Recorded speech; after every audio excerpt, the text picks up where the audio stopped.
እኔ ፈጣሪ ነኝ አለች እቺ ሴትዮ። እንዲህ ብለው የሚነሱ ሰዎች መጨረሻቸው በጣም የሚያዝናናና የሚያስቅ ነው የሚሆነው። የሷም ታሪክ የጀመረው ከማክዶናልድስ ነበር። ስሟም ኤሚ ይባላል። ታዲያም ይህንን ስራ እየሰራች ባለችበት ሰዓት ህልሞችን ማየት ጀመረች። ከህልሞቿ መሀል በቃ እሷ በቃ ከላይ ሆና ስታበራ እሷ ስትመራ ምናምን ይታያታል። በዚህ መሀል ነበር ታዲያ የሆነ ሰው የተዋወቀች ዋይት ኢግል የሚባል ሰውዬ። ሁለቱም ታዲያ የተመቱ ናቸው አስተሳሰባቸው። እናም ገጠሙ። እሷም ያየችውን ህልም ምናምን ስትነግረው አንቺ የተመረጥሽ ነሽ፣ አንቺ አምላክ ነሽ፣ ያ ህልም ማለት አምላክ እንደሆንሽ ነው የሚያሳየው እያለ ይነግራታል። አፍቅሯታል። ፍቅሩ ደግሞ ለሱ በቃ እንደ አምላኩን የታየችለት። ኤሚን ስትሰማ ምን አለች? ኦ ማይ ጋድ እኔ አምላክ ነኝ አለች። ይቅር ይበላት ግን አለች።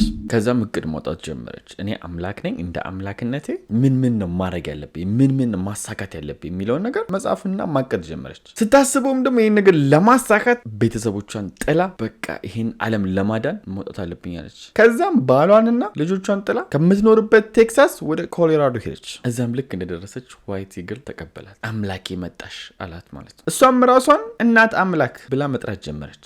እሱ ደግሞ በዛ በኩል አባት አምላክ ብሎ ራሱን መጥራት ጀመረ። ይህን እንቅስቃሴ ማድረግ ጀመሩ። ኦንላይን ላይ ፖስት ማድረግ ጀመሩ ስለዚህ እምነት። ችግሩ የሚጀምረው ግን ከዚህ በኋላ ነው። ምክንያቱም ያሉት ፈረንጅ ሀገር ውስጥ ነው። ፈረንጅ ሀገር ውስጥ ምንም ይላራችሁ ይከተሏቸዋል። እነሱንም ተከተሏቸው። ኦንላይን ላይ እምነታቸውን መስበክ ጀመሩ። አንዳንድ ፎሎወሮችም ማግኘት ጀመሩ። እንደነሱ ጤን ያለባቸው ነው ማለት ነው። ታዲያም ይሄ ነገር እየቆየ መጥቶ አመታቶችን አሳለፈ። እናም እሷ አሪፍ ተከታዮችን ማግኘት ጀመረች። ግን ችግሩ ዋይት ኢግልን ወይም ደግሞ እኔ አባት አምላክ ነኝ እያለ ራሱ ሲጠራ የነበረውን ሰውዬ ተወቹ። ከሌላ ሰው ጋር ግንኙነት ጀመረች። ከሌላ ሰው ጋር ግንኙነት ስትጀምር ያን ሰውዬ አንተ አባት አምላክ ነህ ትለዋለች። እኔ እናት አምላክ ነኝ፣ አንተ አባት አምላክ ነህ፣ ከኔ ጋር እስከሆንክ ድረስ አንተ አባት አምላክ ተብላ ትለውና ወደ እሱ ትዞራለች። አብራው የሆነችው ሰው ደግሞ ሁለተኛው ሰው ከተከታዮቿ መሀል ነበር። ስሙ ሚጌል ይባላል። ታዲያም ከሚጌል ጋር ሆና ለዚህ እምነታቸው ስም አወጡለት። ምን ብለው? ላቭ ሃዝ ዎን ወይም ደግሞ ፍቅር ያሸንፋል ብለው ለእምነታቸው ስም አወጡለት። እኛ ሀገር አንድ እምነት ያቋቁም ነበር እንደዚህ ተመሳሳይ ነገር የሆነ ምን ነበር? ሰላማዊ ፍቅር ብቻ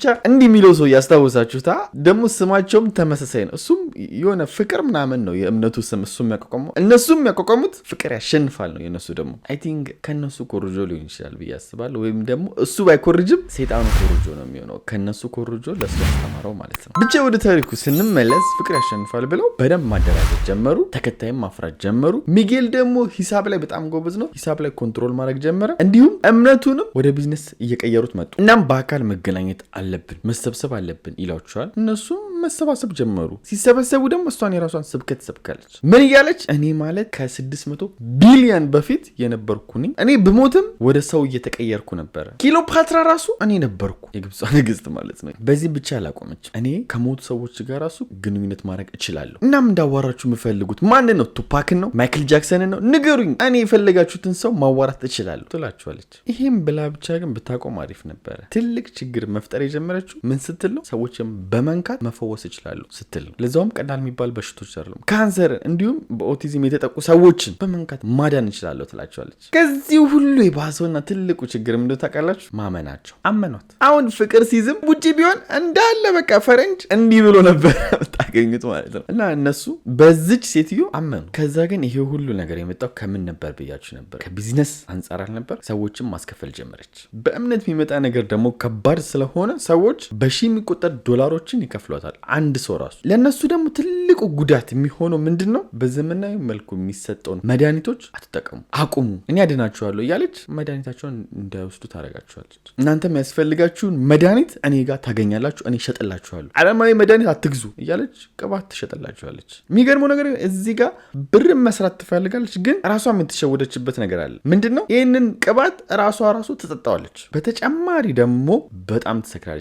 በየቀኑ ራሷን እስከምትስት ድረስ ትጠጣለች። በቃ ሰክራ የሆነ ቦታ ነው የምታገኟት ራሷን ስታ። በነገራችን ላይ አንድ ማወቅ ያለባችሁ ነገር እቺ ሴት ወደዚህ ነገር ውስጥ ሳትገባ በፊት ባል ነበራት፣ ልጆች ነበራት። እሱን ነገር ጥላ መታ ነው አሁን እንደዚህ አይነት ህይወት እየኖረች ያለችው። ጊዜያቶችም አሁን አልፈው 2014 መጣ እንደ ፈረንጆች አቆጣጠር። በዚህ ሰዓትም ታዲያ ይሄ አስቀያሚ እምነት ያቋቋመችው ከኮሎራዶ ወደ ካሊፎርኒያ ሄደ ሙሉ ግሩፑን ይዞ። አብራቸውም ስትሄድ ታዲያ 20 አገልጋይ አላት። 20 አገልጋይ አብሯት ነው የሚኖረው፣ አብሯት ነው የሚንቀሳቀሰው። በሷ ያምናል። እሷ ፈጠረችም ብሎ ነው የሚከተሏት። ኦንላይን የሚከተሏት ደግሞ በጣም ብዙ ነው።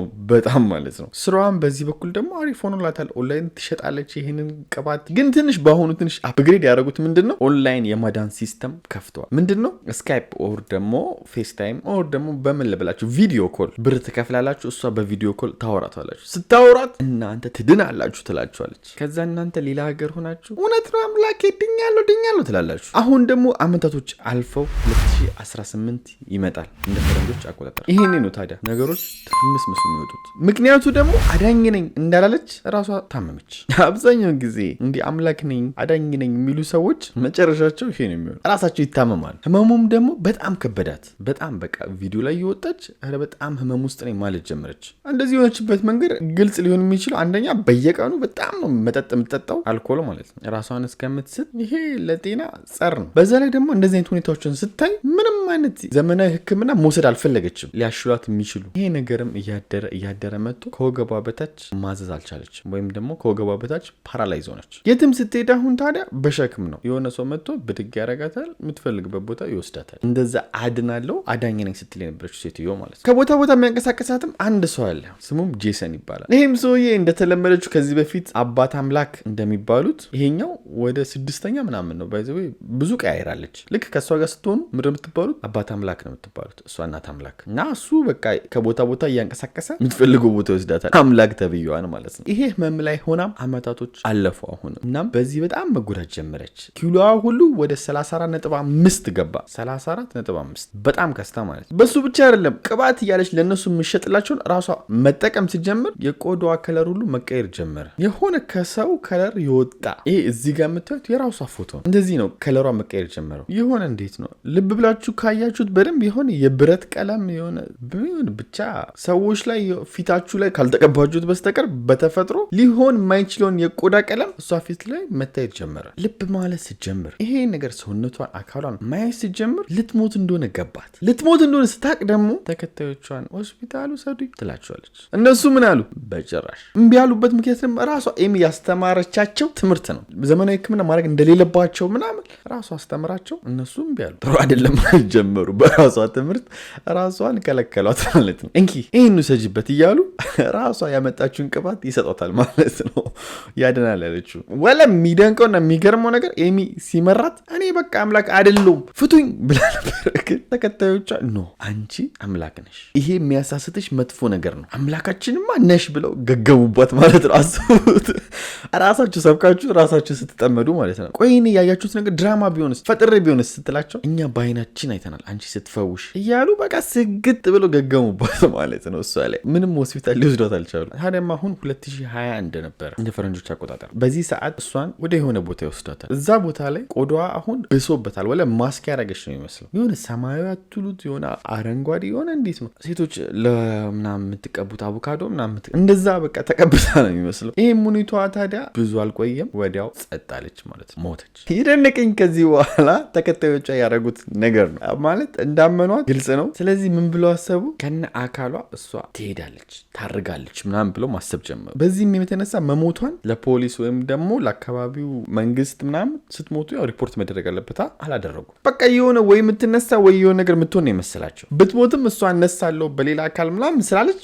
በቁም ነገር ራሷ አላዩትም መሞቷን። እና ምን አደረጉ? ተራራ ስትወጡ እንደውም የተለያየ ቦታ ሜዳ ላይ ስትተኙ ውስጥ ገብታችሁበት የምተኙበት አለ። ልክ እንደ ብድር ስበሉት ለማስረዳት ያክል ማለት እሱ እስከትቷትና ዚፑን ዘጉት። ከላይም ታዲያ በሚያብለጨለጭ ነገር ላይት ምናምን ዲኮር አድርገው አስቀምጡ። በዚሁም ግን አላቆሙም። መኪና ላይ ጫኗትና ከላይ ካሉበት ቦታ ወደ ኮሎራዶ ተመለሱ። ኮሎራዶ መጀመሪያ አባት አምላክ ነህ ተብሎ ወደ ነበረው ወደ ሚጌል ነው ሄደችው። እዛ አገኘችው ማለት ነው፣ ያው ተከታያ የነበረው። እነሱ ደግሞ ወደዛ ይዘው የተመለሱበት አንደኛ ምክንያት ምን ነበር ያልኳችሁ? ሚጌል ለዚህ እምነት በጣም በቃ ለመሰፋት ምክንያት ነበር። ምን እንደሚያደርጉም በሁኔታው ግራ ስለገባቸው ነው የእሷን ሬሳ ይዘው ወደ እሱ ሄዱት። የታለች ሲልም ጠቅልለው እዛ ጋር አስቀምጠውለታል። ዲም ላይት ምናምን ላይ ያደርገው ማለት ነው። ሚጌል ሜንሴ ግራ ገባው። አስቡት፣ ከእሷ ጋር ሆኖ ሲሰብክ የነበረው ከእሷ ጋር ሆኖ እምነቱ ነው እያለ ሲያወራ የነበረው ሰውዬ እነዚ የተሰበኩት ሰዎችም መጥተው ምን ማድረግ ነው ያለብን ሲሉት አይ ይቺ ነገር እኔ ምንም አውቀው ነገር የለም ብሎ ፖሊስ ጋር ደወለ እና ሪፖርት አደረገ። ፖሊስም መጣ፣ ሬሳውን አየና